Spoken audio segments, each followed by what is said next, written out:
Yan, medyo rinse na yung ating baboy at saka manok guys. Pumuputok-putok pa nga.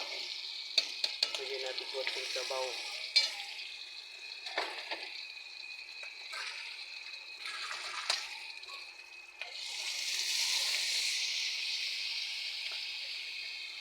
Ayan. Ito ang ulam namin ng mga bata, mga lodi. Baboy at manok, pinagalo ko mga idol. Magluluto, ayan yung ulam tayo.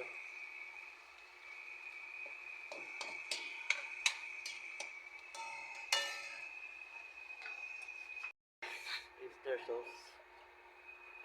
Charan!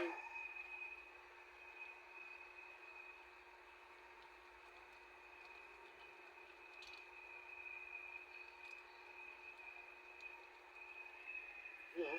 Itim ha. Itim na yung kalde. Kawali, itim pa yung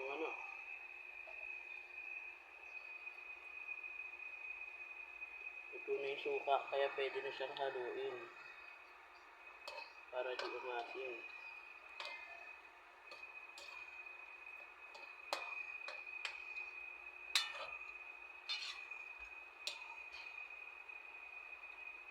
Sarap.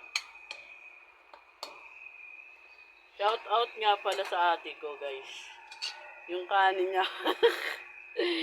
Kanin nila ate may shout out. Isasangag ko na lang para makain ng mga bata. Ayan Kanin nila ate may yan mga idol. Grabing kanin. Kung hindi ko isasangagin, di kakainin ng mga bata, mga lodi. Kaya isasangag ko. Tikman ko daw. Luto na ang ating adobong manok at baboy. So ngayon guys, ito naman ang gagawin ko. Nilamas ko na tong kanin na sunog.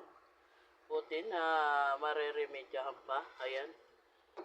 Tara, lulutuin ko muna to. Wala kasi tagahawak. Mamaya na lang guys. Pagtutunan ng ating sinangag. Ayan Pagkaluto, kain na. Luto na ang sinangag. Ate, ayan, makakain na yung niluto mong kanin na hindi nasunog. Joke!